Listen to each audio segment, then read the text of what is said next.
What actually ends a long, comfortable peace? The moment a weapon fires, or the moment someone quietly decides to be ready for when it does? It's a strange thought, isn't it? We like to imagine peace as this permanent setting, like a switch that once flipped stays on forever. Museums, ceremonies, anniversaries, all built to convince everyone that the terrible part of history is over. But somewhere, someone always keeps training. Someone looks at the proud speeches, the soft laws, the disarmed fleets, and thinks, what if they're wrong? I've always been fascinated by that tension between a civilization that believes war is gone and a small group who knows it isn't.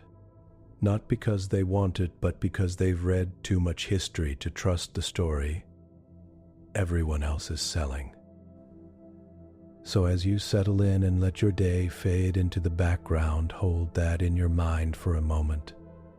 A galaxy that hasn't seen a real war in 3,000 years, and one young species that never stopped practicing for the day. Peace might fail because tonight we're heading to a place built like a temple to safety. A vast council hall in orbit where every stone and law says war is over. And we're going to sit beside a human ambassador named Ethan Vale. At the exact moment, a simple, calm smile is about to break that illusion for everyone. Imagine this. You are sitting in a quiet hall in space, so large that moons could float inside it. Around you, thousands of alien leaders sit in rising circles on seats of glass, stone, gas, and living wood. Colors drift in the air like slow fireworks. Soft music plays from instruments that do not have strings, keys, or metal at all. Every breath, every movement is part of a ceremony older than any human country. For 3,000 years, this hall has only spoken of peace. Every plaque on the walls shows treaties. Every statue shows heroes who laid down weapons.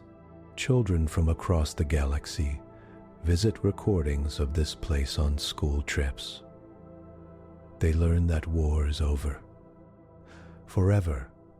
At least, that is what they are told. You are there as a human. Calm, polite, careful. You already know a secret that most of the galaxy does.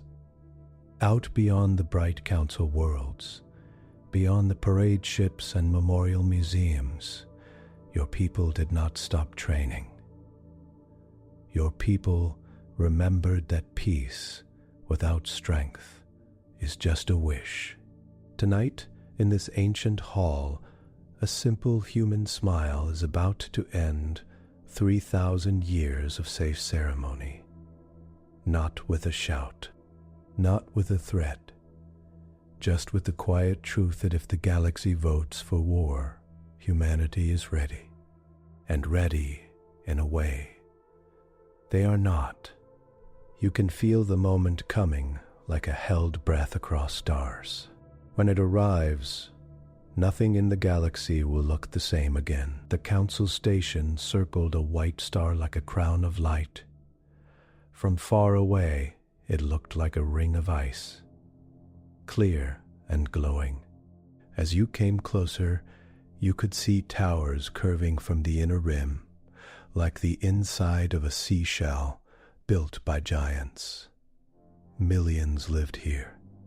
Most never saw the halls where history moved. You did.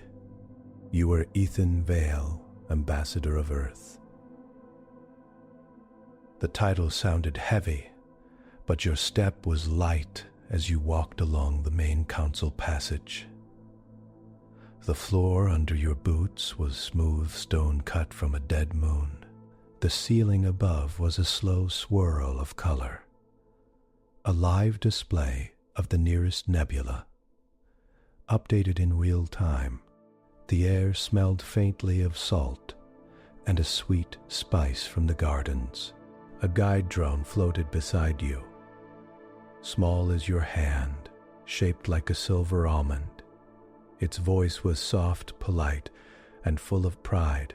Council Hall Theta, it said, dedicated to the last war's end. Please remember to move with respect. This space honors 3,000 years of peace. Ethan almost smiled already, but held it in. Of course, you said. Your voice was low and calm. I remember my first visit. The drone's surface shifted with a light pattern that meant delight. You are fortunate, Ambassador Vale, it said. Few species enter the Union early enough to meet those who still recall the last fleets. Most now see war only in museums. You passed into a wide rotunda. Above, the ceiling opened into a tall dome. Lights hung in the air without visible supports. They showed tiny, moving models of ships from a dead age, racing and firing beams that stopped just before they hit. Around the circle, great slabs of glass rose from the floor, each holding frozen images of battlefields, ships half broken, worlds scarred, faces lined with sorrow.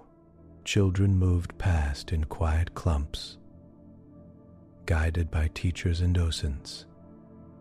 Their skin glowed, shimmered, or stayed simple, depending on their species. Some walked, some floated in small shells filled with liquid or gas. All listened to soft voices that told them a simple story. There was war. We ended it. We are better now. A tall, mist-bodied dachshund noticed you. Its form rippled in surprise, then in polite welcome. Ambassador Vale, it said, shaping air into sound. Earth sends you again. Your people show care for the old lessons. You bowed slightly, the old human habit mixed with newer Union forms. Your hand crossed your chest, fingers splayed. We have a lot to learn, you said. We arrived late to this peace. We respect it. The docent brightened, its mist shifting into soft gold. A young race with such history, it said. So much violence in so few centuries. Some of my peers doubted your species could ever fit here. You make them less afraid. Good, you said mildly. Peace is something we take very seriously. It nodded, or seemed to, its vapor folding in. Do enjoy the hall, it said. Today's vote is historic. You stand inside the place that makes such decisions possible. A living museum. A living museum. The words sat with you as you walked on. Everywhere reminders. Statues of generals who broke their swords, holograms of fleets disassembling themselves, treaties engraved into crystal. The peace-sealed documents were displayed at the center of the rotunda, a thick ring of dark, carved stone. It held ancient laws that had capped ship sizes, weapon power research into certain dangerous fields. For 3,000 years, it had held above the ring a hollow text scrolled in a dozen major languages. War is AD's. Why chose the Kur? Remember, you stopped and looked up at it. The guide drone hovered near your shoulder. Many visitors find this display moving, it said. It is, you answered, and it was. The sadness in those old images was real. The relief in those old faces made your chest tight. What is that, Ambassador Vale? If war is a disease, you said, does that mean the cure removed the cause? Or just the symptoms? The drone's light pattern flickered. It tried to pull from stored answers. The peace seal prevents large-scale conflict. It replied.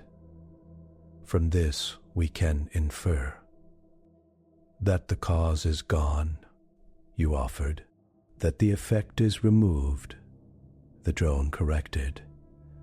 After a slight pause, 'cause analysis for war is complex, philosophical, we encourage users to visit the Reflection Garden wing. For you shook your head gently, maybe after the vote. The drone hummed softly and changed color. The sign for topic ended. It led you toward the inner council ring where the real reason you are here waited. As you walked, you could feel eyes on you, not from humans. There were only a few of you here, scattered in the crowd, each standing beside a guide or aid. These were older eyes, long-lived species that could remember stories from before the peace seal. They studied you with a mixture of interest, pity, and something else. Something like concern. Humans were new. Too new. Earth had joined the Galactic Union only 200 years ago. In galactic terms, barely yesterday.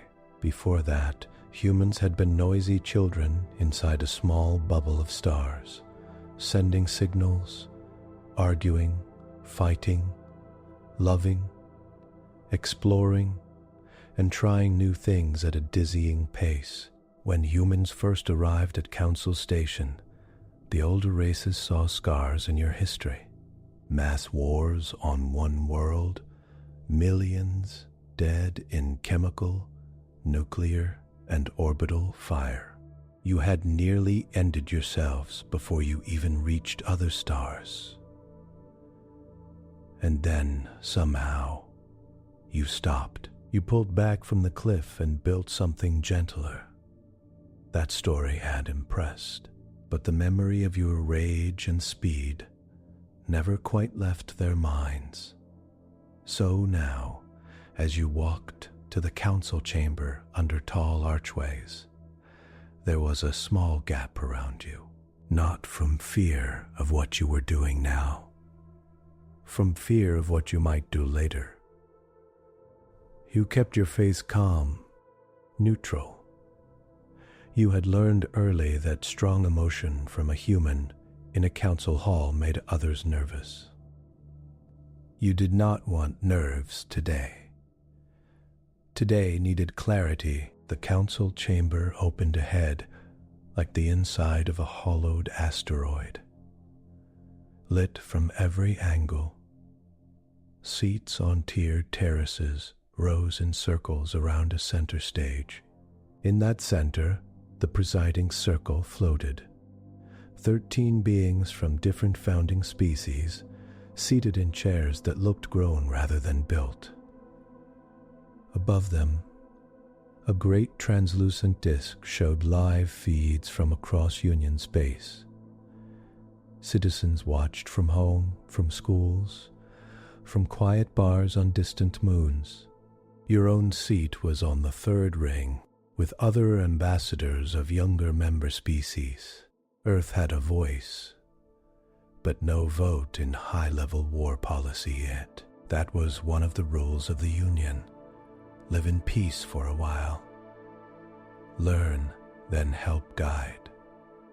You sat smoothed the crease of your dark formal jacket, and glanced to your left. On the platform just below the presiding circle, the Union High Admiral, a scaled, four-armed being with sunburst eyes, stood in dress uniform. Around the Admiral, staff moved like a small storm, checking notes, adjusting displays. The Admiral's cloak still carried medals from the old war. They had never fired a shot in anger. Those medals were inherited, not earned. The presiding speaker, a thin, long-lived elder whose skin held the dull glow of old metal, raised a gavel of crystal. "All quiet, if you please," the speaker said. Their voice filled the chamber, transmitted into every ear and every device in the galaxy. "We call to order this historic session. We stand in the Hall of Ending Arms, under the sight of our ancestors, to discuss a matter most dear to our hearts, the protection and purity of our shared peace." The room stilled, even across light years. In bars and schoolrooms, people stopped what they were doing. Some turned up the sound. Some put hands together in old prayer shapes, though no gods were named here. Today, the speaker went on. "We address a concern that has grown quietly over the last 2 centuries. It is a concern not of open violence, but of potential, of what might be. We speak of Earth." Every eye turned slightly in your direction. You did not shift half to this tie, in nose, hair. You kept your breathing slow. "The speakers called human," the speaker said, "rose from a world of storms and fire. It endured many self-made wounds before joining our union. Since then, Earth has been respectful, patient. It has followed our laws. It has honored our treaties." The speaker's eyes narrowed. "And yet, there are patterns, old patterns from the days before the peace seal, patterns we cannot pretend we do not see." A hollow panel lit up above the center stage. It showed charts: human population growth, ship construction rates, energy output by year. None of it was illegal. None of it broke the peace seal. But to someone watching from above, the lines on those charts told an old story, a young, strong species that did not slow down. "Ambition is not a crime," the speaker said, "but history tells us this. Where strength grows too quickly without shared control, fear follows. Where fear follows, so does temptation to use that strength first." Another hollow appeared. Short clips of human history sped up, wars shrinking, then flaring, then your long, hard turn toward peace on your own world. The speaker looked tired. "We do not accuse Earth of present crime," they said. "We do not suggest that humans seek war. But we do see a risk. The weapons and fleets Earth maintains, while legal, stand near the upper limits of the peace seal." You could hear a faint murmur in the seats. It faded as the speaker lifted the gavel again. "Many of you have signed the petition of concern," they said. "You remember the last time a species reached such military strength while the rest of us slept. You remember the swiftness with which one crisis became 1,000. The hall dimmed for a moment. The dome above showed a short, silent reel. stars burning, black scars across worlds, ships torn like paper. The last war. We promised never again, the speaker said, and so we present a proposal, a non-violent, lawful adjustment. A reminder that the Union sets limits, not fear. The hollow change to a simple chain of steps. First, the speaker said, we dissolve Earth's right to maintain independent fleets beyond basic system defense forces. All ships above a small size threshold will be transferred to Union control, refitted and integrated into the ceremonial fleet. Your jaw did not move. Second, we establish shared oversight on human military research. No new weapon system above a set yield or scale may be developed without Union review. Earth will open its labs like other worlds did after the last war. You thought of certain hidden labs that would not appear on any Union map. Third, the speaker said, we create a joint committee to assist Earth in transitioning workers and industries away from defense-focused production toward civilian uses. No planet shall be left weakened. We will support this shift. The speaker paused. We do this not because humans are guilty. We do this to keep them safe from their own history. To keep us all safe, to keep faith with our ancestors who sealed war away. We ask, does this council agree that Earth must return its fleets, reduce its weapons, and accept these shared limits? For the sake of all, the words were gentle. The move was not. You could feel like a faint pressure, the reaction from your own solar system, even light hours away. On Mars, in lunar orbit, on stations around Jupiter and Saturn, people watching this broadcast would be sitting very still. You knew because you had helped plan for this. The speaker finished the statement and inclined their head to the High Admiral. You may add clarification on operational details. The High Admiral stepped forward. Their cloak rustled like dry leaves. Honored Council, they said, voice deep and ceremonial. Our fleets exist to show unity, not war. We will approach Earth systems in full formation, with banners of peace and full broadcast of purpose. We will not fire first.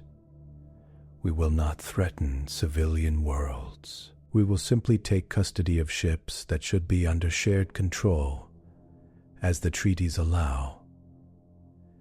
This is a police action, not an act of war. They looked out at the ambassadors. We have done this before, the Admiral said. With several young species over the centuries, each time fear faded. Trust grew. Their worlds thank us now. So will Earth in time. The room felt proud of this story. Self-satisfied, you knew those other cases. You knew the details hidden under the smooth words. You knew how some younger species had been quietly forced into softness.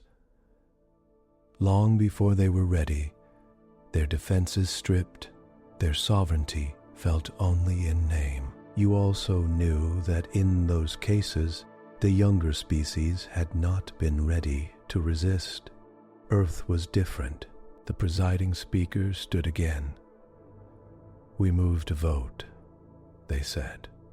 Remember, this is not a punishment. It is an act of care. Our peace is a delicate garden. We prune where growth is too wild, so the whole may thrive. Circles lit up for each voting member species. As each ambassador made a choice, their circle glowed in one of three colors: acceptance, rejection, or abstain. Color flared, one after another. Acceptance. Acceptance. Acceptance. A few abstained, here and there. Sympathy or worry. A very small cluster chose rejection, their circles dim and scattered. Your own seat remained dark. You had no vote. The drone beside you hummed softly, running public numbers. Current tally: 78% in favor, it said quietly, for your ears alone. Projected final support: 86%. The measure will pass. You only nodded. In a nearby row, an elder ambassador from a water world leaned toward another and spoke just loud enough that a keen human ear could hear. It is for their own good, the elder said. They have so much fire. Better we hold their weapons than their children hold ashes. You let the words pass through you. The final votes came in. By the ancient process, the speaker said, the proposal passes. Effective immediately, the peace seal is amended. Earth shall not maintain independent armadas. The Union will assist in the peaceful transfer of all high-capacity ships over the coming cycles.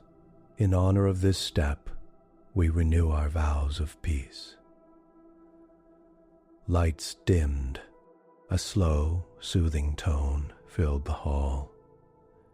It was the same tone played when treaties were signed, when old enemies embraced, when history changed. Every ambassador stood.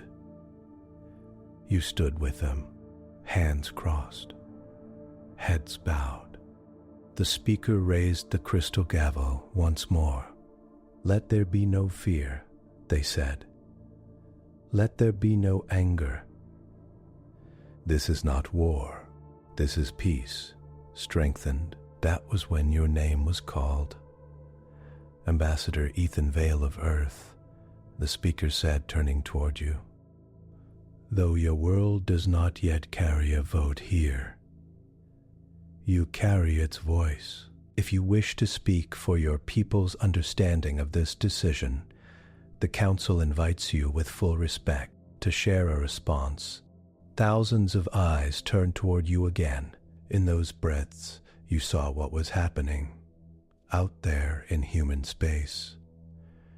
Old plans long discussed in quiet rooms deep under Luna, quiet garrisons on Pluto, checking power levels, hidden shipyards under the clouds of Venus, waiting for a single code phrase. You remembered late nights with Earth's leaders, with admirals and generals and scientists, talking about today.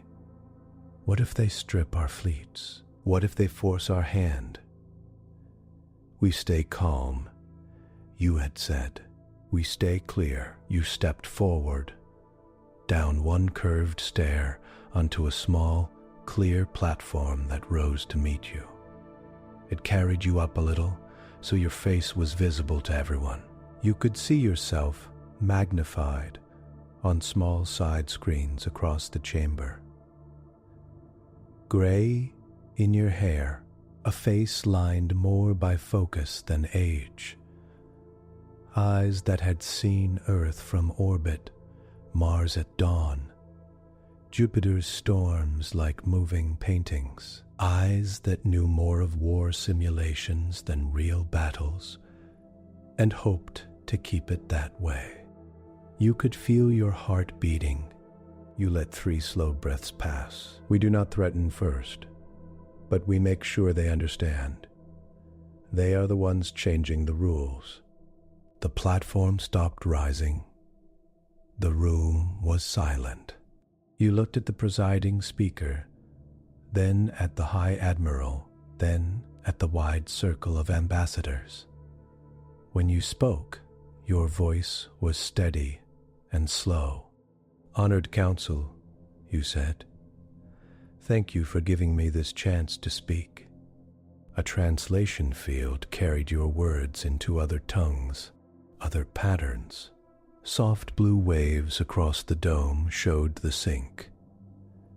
"You have done what you believe is right," you said. "You remember a terrible war. You fear repeating it. You believe that by taking our fleets, you prevent that." You paused. No human can come into this hall, see your museums, and fail to feel respect. You said, "We know what war cost you. We know what it cost us, too. On our own small world, we burned cities. We poisoned seas. We almost ended our species before it could leave its sky. Images of Earth's old wars flickered briefly in the dome, not by your command, but by the system matching your words. We swore never again," you said. "That is one reason we joined you. We wanted help holding to that promise." You let your gaze move across them. "But there is something you need to understand," you said. "On Earth, we learned a hard lesson. Peace built only on hope and ceremony is fragile. Real peace needs honest strength and clear limits. We cannot pretend danger does not exist. That is a danger by itself." The High Admiral shifted, uneasy. The speaker's eyes narrowed further. "You say this is not war," you went on. "You say you are not doing this out of fear, but you are sending an armada to our space. You will stand over our worlds with ships built for battle, and you will demand that we give you the tools we use to keep our children safe." Your voice did not rise. You stayed level, almost gentle. On Earth, when someone comes to your home with many armed friends, takes your weapons and says, "Do not be afraid. This is for your own good," we have a word for that. It is not peace. Another soft stir passed through the room. You heard it, even though it was quiet. The speaker lifted a hand. "Ambassador Vale." They started. "Perhaps we can." You raised your hand in turn. Not high, just enough. With respect, you said, "You have spoken. Let me finish. It is important you hear this clearly, because I am not here to argue with your vote. You have power. You have made your choice." You took another slow breath. "Earth accepts your vote," you said. A small, startled pause rippled through the hall. Some looked relieved already, too quick to listen further. The High Admiral's shoulders eased. You let the moment hang. "We accept that you have chosen to end 3,000 years of ceremonial peace." You continued. The relief died. You did not change your tone. "When you voted to send armed fleets to take our ships by force, you ended the old understanding. You ended the belief that no major armada would ever again move against a member world. You dissolve the story you tell your children in those museums out there." There was a rustle of offense, a protest from a distant tier. "How dare?" You spoke over it, still calm. "You can call it what you like," you said. "You can say it is a police action. We do not get a vote in that. But I am here to answer the question that many of you have been thinking for years. What happens if humans ever go to war. Your lips curved, just slightly. A small, calm, human smile. It was not cruel. It was not arrogant. It was the kind of smile you might give a friend who finally asked a hard question and deserved an honest answer. The room went still. You can say it is pruning the garden. But to the people on my homeworld, to the miners on Ceres, to the families on Europa and Titan, it will look very simple. You turned your palms up, open. An armada is coming. It wants our ships. It wants our research. It wants to decide how strong we are allowed to be. You lowered your hands. We accept that you have chosen this, you said. We have been training all through this peace, you said quietly. We have kept our promises on paper. We have stayed within your limits. But we did not forget that peace without readiness is only a dream. Our fleets are not ceremonial. Our generals run more than museums. Our admirals do more than march in parades. You thought of Naomi Kirkland, Marcus Red, Priya Nair, Jonah Hayes. They have spent their lives preparing for the day someone might come in the name of peace to take away our right to defend ourselves, you said. That day is coming now. Your eyes met the High Admirals. You wanted to know if humans can be strong without being cruel, you said. You are about to find out. We will not fire first. We will not target civilians. We do not seek to conquer anyone. But if your armada crosses into our space to disarm us, we will treat that as what it is. An act of war. The word hung in the air like a stone dropped into still water. War. Some of the youngest ambassadors flinched as if the sound itself could hurt. You did not raise your voice. We do not want this, you said. Earth remembers too well what war costs. We are not eager to repeat it on any scale. But you have voted for a world where power is decided by who holds the biggest ceremonial stick. We live in a world where power is decided by who is ready when peace fails. You bowed your head in full formal respect. So here's our answer, you said. Earth will not hand you its fleets. We will not open our defenses for you to take apart. If you cross into our space with force, we will meet you with force. We will do our best to end any conflict quickly, with as little damage as possible.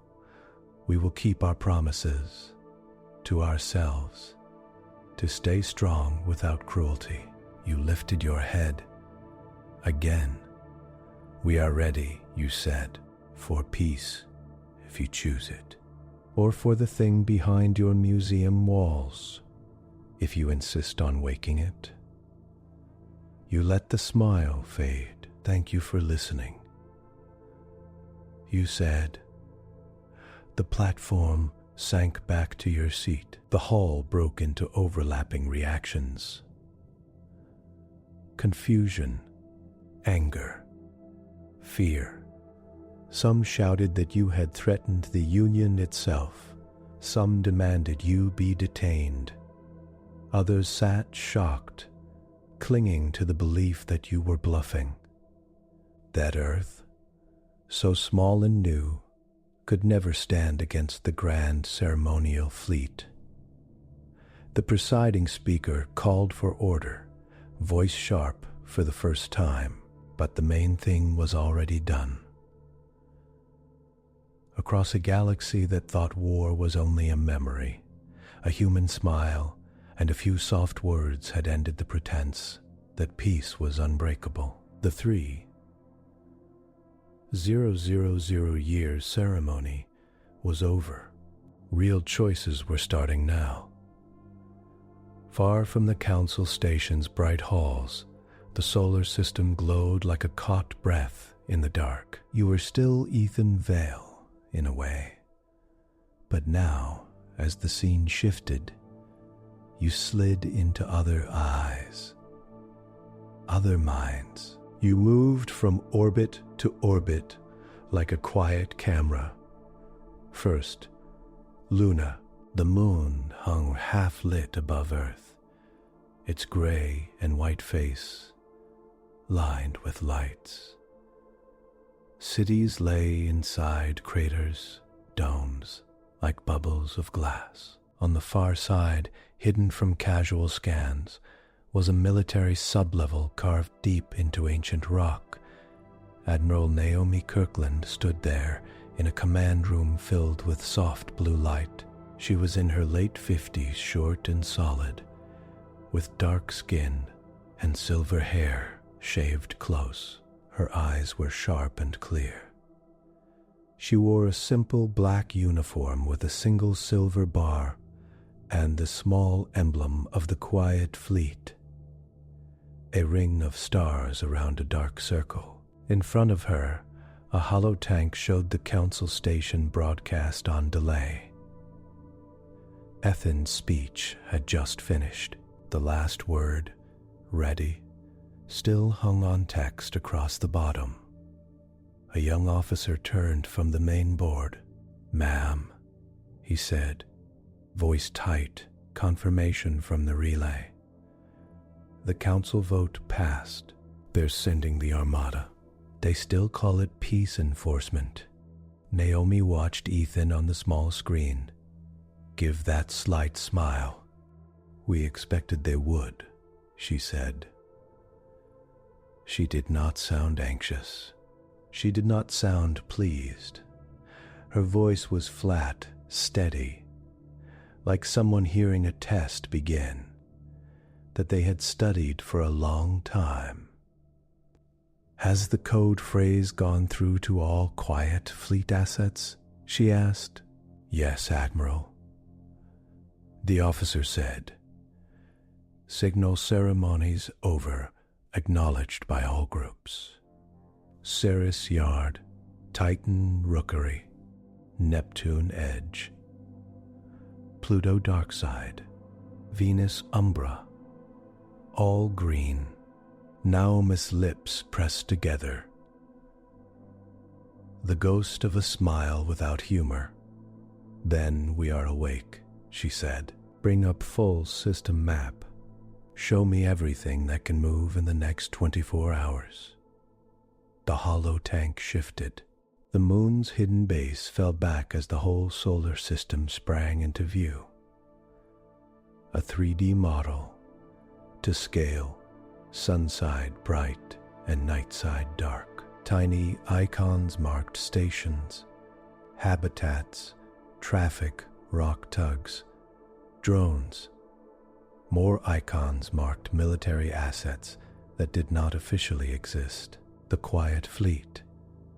Out by Neptune, a cluster of dull gray ships with no ID beacons spun slowly. Engines cold. Near Ceres, what had looked like mining barges now showed clean battleship outlines.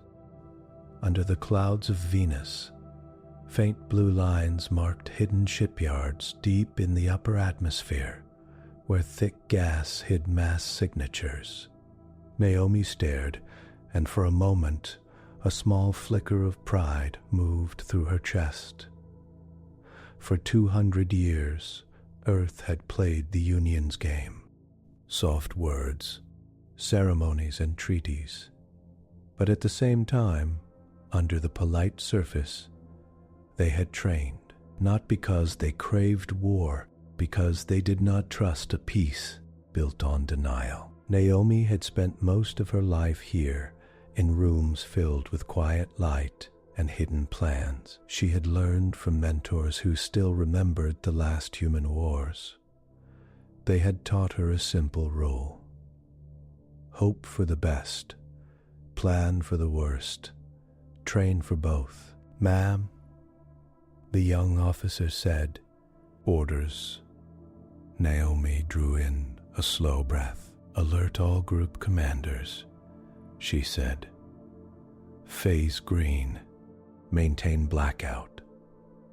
No active weapons. No obvious movements. We stay ghosts until the Union Armada crosses the line at the Kuiper Trench. Once they enter, we move to phase amber.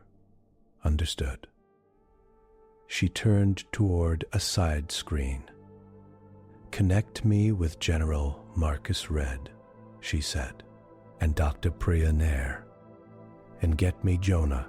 The officer nodded. "Yes, Admiral." As connections lined up, Naomi let her hand rest on the edge of the holotank. For just a second, the hard Admiral faded, and the tired human showed through. She thought of families on Earth right now, watching the Council broadcast, hearing the words police action, feeling old fear in their bones. She thought of the promise she had made to herself when she took this job. "I will do everything I can so that my grandchildren never see a real battle. If we must fight, we will fight so sharp and fast that it ends before it begins." The connection icons lit up. Naomi straightened. Faces came into view around the main display. General Marcus Red appeared first. He was in a hardened bunker under the Andes on Earth, the air-ground strategic center. He was tall, broad-supported, with a deep brown face lined by both age and smiles that had come less often in recent years. His left arm was synthetic, a glitter of quiet metal under plain skin. "Naomi," he said. "They did it." "Of course they did," she answered. "Marcus, Priya, Jonah." Priya Nair's face popped up next. She sat in a dark lab in high orbit around Jupiter, with only her eyes and the bridge of her nose clearly lit by a screen. She was in her 40s, with long black hair tied back in faint silver circuits, patterned along her temples. "They moved faster than our upper estimate," Priya said. Her voice was light, a little distracted, as if part of her mind was still on a set of numbers no one else could see. But not by much. It fits the curve. Fear builds slowly, then tips. Finally, Captain Jonah Hayes appeared. He was on a small command ship, hidden just beyond Neptune's orbit. Quiet Fleet Group 3. He looked younger than the others, mid-30s, with sandy hair, dark eyes, and a lean face that wore a kind of calm that came from many hours in simulators where things went wrong. "Admiral," Jonah said, nodding. "Everyone out here watched the vote. Crew is steady." Angry but steady, Naomi let herself look at each of them, one by one. These are the voices Earth will lean on in the next days, she thought. If we are not careful, if we let old habits turn into hunger, we could become what they fear. "You all heard Ethan," she said. "He did what we agreed, clear, calm, no threats beyond the truth. That means the old rules are gone." Marcus snorted softly. "They were gone the moment they drafted that proposal," he said. "This just made it official in their own story," she said. "In ours, this is simply confirmation of the risk model. The question now is not, are they coming? It is how do we respond in a way that minimizes total harm over the next centuries. Jonah gave a small grin. Only you could say centuries when we're talking about the next few days, Doc. Priya's mouth tugged upward.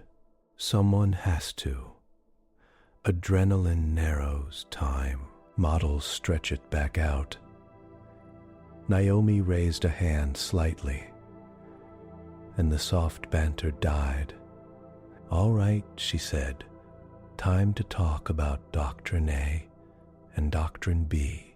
We run these simulations until every cadet can recite them in their sleep.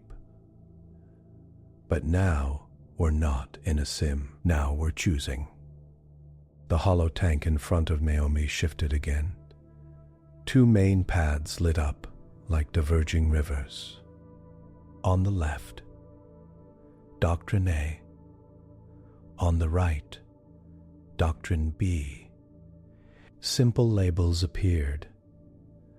Doctrine A deterrency, Doctrine B to dominance. Naomi stared at them for a long breath. Doctrine A, she said, is what we built the quiet fleet for. We blind their sensors, we disable their command ships, we break their armada without breaking their worlds. We stop the attack and then force real peace talks. With honest strength on both sides. Marcus nodded slowly. Hit hard, don't hit dirty, he said. Show them we can fight, then stop. Limit casualties everywhere. Teach them that if they come again, it will hurt. But leave them space to choose, not to. Naomi turned to the other path. Doctrine B, she said, is the thing we promised ourselves we would never do unless there was no other choice. We take the defeat of their armada as a chance to break the Union's ability to threaten us again. We push straight for their central infrastructure. We smash shipyards. We crash their weapons research. We do not occupy worlds, but we make it clear that if they try this again, they have no fists left to swing. Jonah's face was still. We've all seen the simulations, he said. Doctrine B ends the threat for a long time. Maybe for good, but the body count. Priya nodded slowly. Even with all my best tricks for non-lethal disabling, she said, Doctrine B climbs into numbers that keep me from sleeping. Civilian spillover, economic collapse on worlds that rely on Union military budgets, refugee flows across 100 systems. Chaos is its own weapon. Marcus leaned closer to his screen. And yet, he said, if we do only Doctrine A, we risk something else. We risk showing them that they can push once, lose, and still go home mostly whole. Pride can tell itself stories of bad luck and surprise tactics. In 2050, 100 years, they try again, maybe harder. His eyes were heavy. Meanwhile, we stay on edge forever, he said, always training, always watching, telling our children and our grandchildren that they can never relax because the galaxy might decide to police us again. Naomi listened just as she had in countless drills. Let's lay it out clean, she said. Assume their armada crosses into the Kuiper Trench in ceremonial formation. As the High Admiral said, banners flying, guns powered but safed. They intend a show of polite force. What do we do? Starting minute 1. Priya tapped at a console you could not see. In Doctrine A, she said, I light the sky. The display jumped to another scene. You slid with it. Now you were above Jupiter. Next to Prius Orbital Lab, huge gas clouds churned below, white and gold and brown, changing shape in slow dances. The lab itself sat like a spider in the thin, high air, anchored by tethers of force. Inside, Dr. Stars, inside Dr. Priya Nair floated at her station, restraints around her waist to keep her stable. On the wall behind her, complex equations glowed. On another, a small framed picture of Earth from orbit, taken on an old mission. She pointed at a model of the Union Armada that now filled her main display. Their ships rely on networked quantum field sensors, she said. It lets them see across a wider band than we can with classical tools. Smarter, smaller, but also more fragile. She touched a control. A soft dome formed around the Armada model. This is the sensor darkening field, she said. When I trigger it, their advanced sensors will not just be blind, they will be confused. They will see false stars, false signals. Their own ships will look like debris. Debris will look like ships. She glanced toward the camera. Importantly, she said, I designed it not to cook brains, not to fry nervous systems, not to harm civilians on nearby worlds. It hits tuned sense arrays, not living tissue. I wanted a way to take eyes and ears without taking lives. Back in the Luna command room, Naomi nodded. Doctrine A uses that.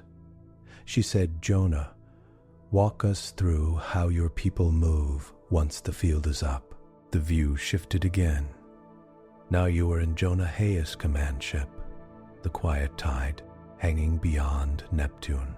His bridge was dim, filled with soft glows from panels and a wide forward screen showing a deep black scattered with stars.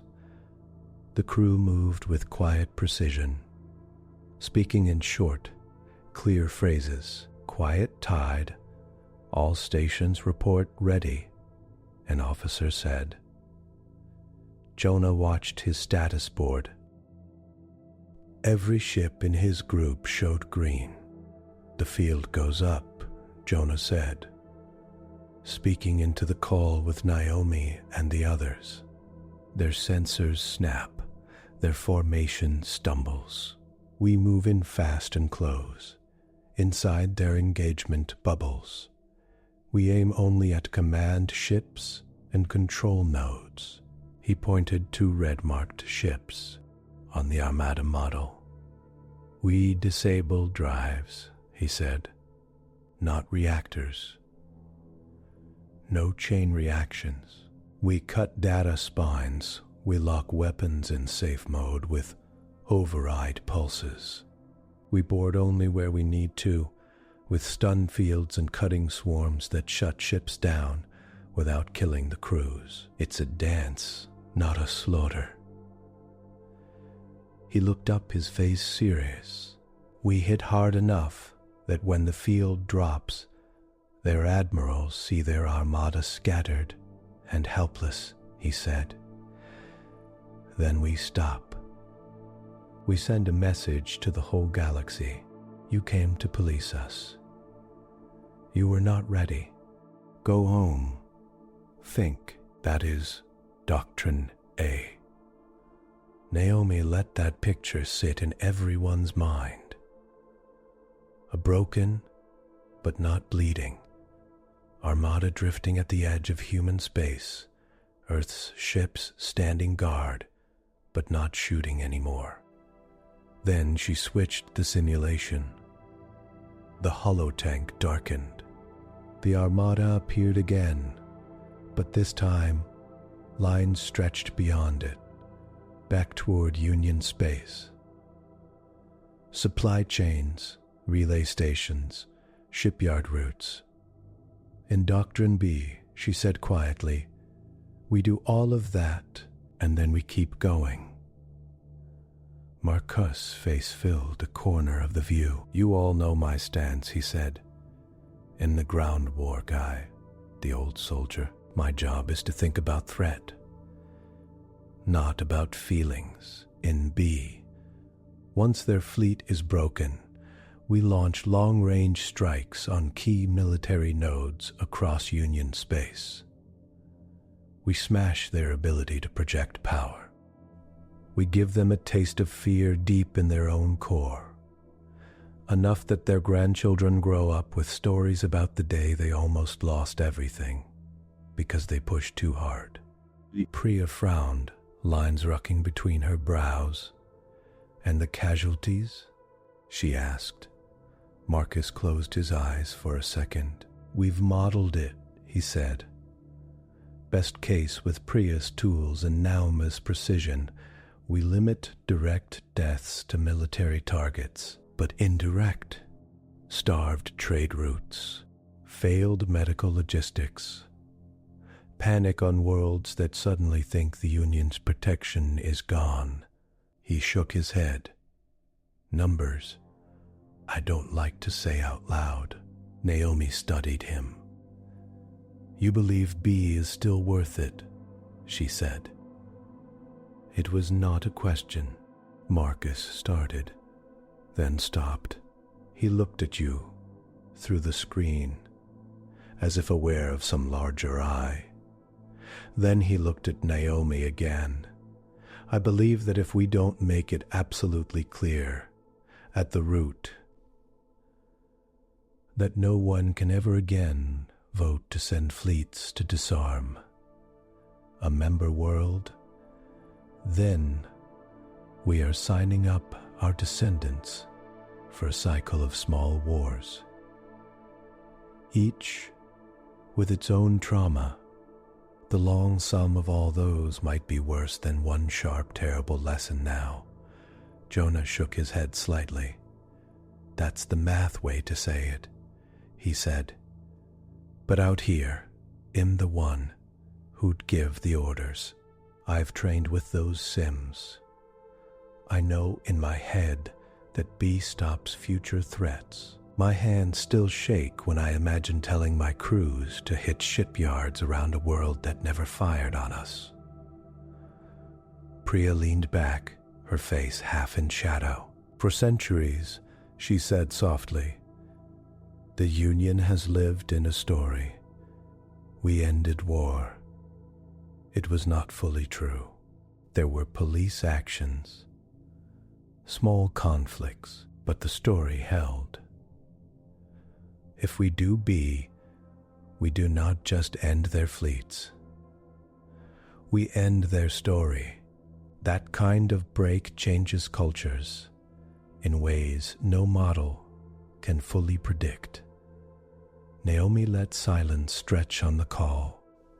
Outside her Luna bunker, the moon turned slowly. Earthlight seeped through cracks around the heavy doors. In that silence, you could feel their shared past. Naomi had grown up hearing stories of the last human war, not from books, but from her grandmother, who had been a child then. She remembered soft, shaking hands, telling stories of darkened cities and rationed air. Marcus had served in the cleanup after one of Earth's last major internal conflicts, when old weapons were finally dismantled. He had carried bodies out of collapsed bunkers that still smelled of fuel and fear. Priya had watched her older brother come home from a pirate suppression mission near the belt, eyes too wide, laughing too much, because even a small, localized fight left marks. Jonah's first posting had been on a disaster relief ship. After an asteroid mining station failure, No enemy. No battle. Just physics. It had been enough to make him understand how fragile life in space really was.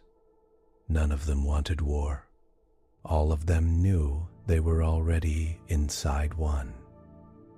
In everything but name, Naomi finally spoke. "We all swore," she said, "that if this day came, we would not let our old love of victory decide for us. We would not fight because we can. We would fight only as much as we must. That means we have to face our own fear and our own anger before we face theirs." She looked at Marcus. "You are not wrong," she said. "A sharp lesson can save lives later, but a sharp lesson can also turn into cruelty if we enjoy it. If we tell ourselves it is for their own good and stop seeing faces." Marcus held her gaze. "You are not wrong either," he said. "A soft hand can invite more slaps. If we leave their core power too strong, they may call this a fluke. We got lucky. They will say the next armada will be smarter, stronger. That thought keeps me up at night." Priya rubbed her temples. "We are trying to balance harm in an impossible space," she said. "For what it is worth, my models show that Doctrine A plus a long-term strategy. The shadow perimeter reduces total harm more than B if we can make the perimeter strong enough and keep our discipline." Jonah frowned. "The perimeter is years away from full build-out," he said. "We have some stations, some drones, but nothing like the final plan yet." Naomi's eyes sharpened. "Don't be so sure," she said. The view pulled back. You saw deep space far beyond Pluto, where the sun was just a bright star. Here, floating among slow comet paths, were small, dark shapes. At first, they looked like rocks. I may. Fast. Then, as perspective shifted, you saw regular edges. Stations with no broadcast beacons, ships without IDs, sensor clusters disguised as ice chunks. The shadow perimeter is not a single wall, Naomi said. It's a net, a scattered listening and blocking system in deep space. Most of it has been under construction for decades already. In secret, we always knew the Union might watch our obvious buildup, so we hid the real work out here. Priya's eyes widened faintly. You built more than the report showed, she said. It was not an accusation, more like faint surprise. Naomi's shoulders lifted a little.